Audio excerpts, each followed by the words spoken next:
No new money for housing, nothing for mortgage holders, no new money for DV support services, nothing to stop corporate price gouging. HECS debts will keep going up. The cost of living crisis will continue to get worse. But there is room for $50 billion for fossil fuel subsidies, $12 billion for nuclear submarines and $174 billion in tax handouts that make the housing crisis worse. This isn't a budget for everyday Australians. It's a budget for fossil fuel corporations and corporate CEOs that actually locks in the cost of living and climate crises. That $9.3 billion surplus that the Treasurer is so proud of could have supplied thousands of public homes. It could have put dental cover into Medicare. It could have raised income support. It could be wiping HECS debt. It could fund years of free public transport across the entire country. But no, it's more important that the Treasurer positions himself as sensible to the political and media class. So here are three, let's put it politely, untruths that Labor is telling you about their budget.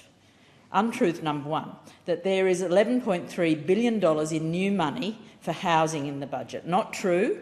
Most of that is an extension of Morrison-era agreement with the states. So it's not new money.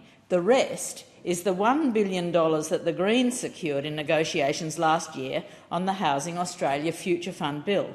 And the rest is for housing-adjacent infrastructure, not actually building new housing. Untruth number two, that they're wiping $3 billion in HECS debt. This was debt that they created last year by refusing to scrap indexation, leading to debts massively climbing by 7.1%. But we're expected to treat retroactively changing that indexation as some kind of incredible generosity. It's like pulling the knife out after they've stabbed you. And finally, untruth number three, that this is a responsible budget.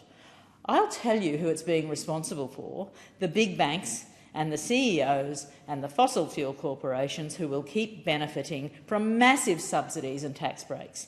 It's not sensible or responsible for everyday people who will continue to pay for those tax breaks, who will continue to suffer as the cost of living and climate crises get worse under this government. And if they wanted to actually curb inflation, just cap rents, stop corporate price gouging. The cost of bread is up over 20% in the last 2 years. Cheese and eggs are up over 20%. Oils are up almost 30% over 2 years. Supermarket price gouging is out of control, and there is nothing in Labor's budget to stop it. They're refusing to make price gouging illegal or to empower the ACCC to break up the duopoly. But when governments fail, we know that our communities still go out of their way to support each other. Our community pantry in Ryan has been open for nearly a year now, and sadly its use increases day by day. It now empties almost every day. My office and I provide the basics that we need, and we have generous donations from many Ryan locals. We've also just launched a very popular weekly free dinners program at 2 Ryan locations. People really appreciate meeting each other, taking a night off from cooking, and I really love catching up too in a friendly, informal family setting. Thanks again, amazing Ryan volunteers. You make this possible. Love your tireless work, but you really shouldn't have to be doing it. We need real action from our government to urgently alleviate desperate cost of living pressures. And there are other dark pressures on too many in our community. Women are being murdered at almost twice the rate of last year, 4 women a week. The Prime Minister stood up at the No More rally in Canberra and said that his government would do more for prevention, more for cultural change that we so need, and more to protect women. These seem like hollow words in the face of the government's budget that does nothing to address men's violence against women. It's offensive. It's a betrayal. Australia has an epidemic of men's violence against women. 1 in 4 women will have experienced violence since the age of 15. 1 in 2 have experienced sexual harassment. 39 women have been murdered this year. I keep having to update that number every time I speak. 39. But there is not a single new cent from Labor to fund frontline services that are so necessary. How many more women have to die for the government to actually do something useful and practical? What is the price that women have to keep on paying? This budget could have funded support services, prevention programs, job seeker increases and crisis housing. Instead, there's money for fossil fuel subsidies and wealthy property investors and nothing for women.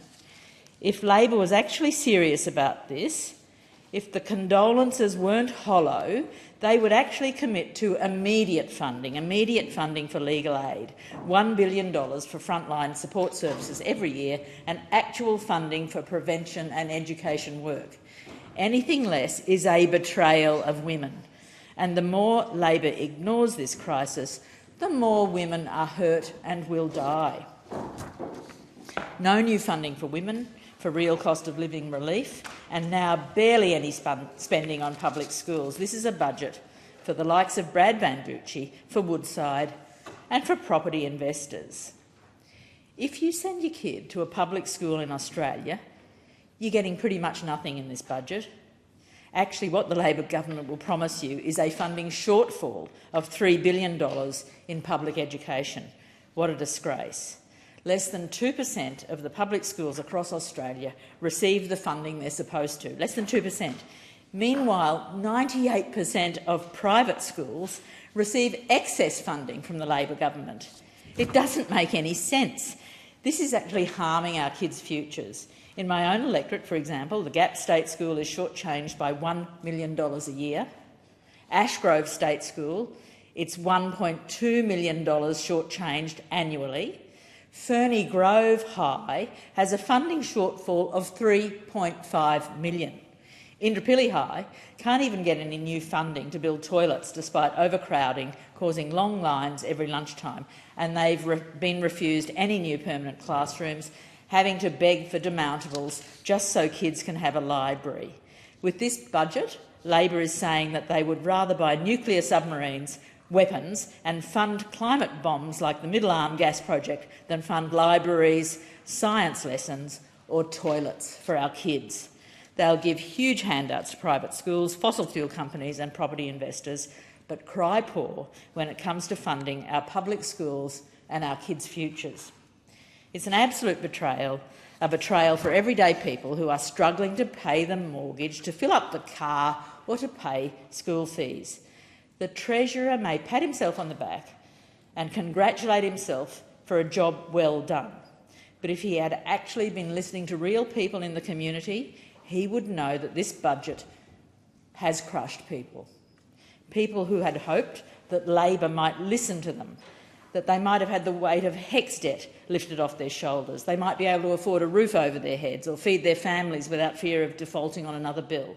But once again, Labor decided to listen to their wealthy corporate mates and have left everyday Australians behind.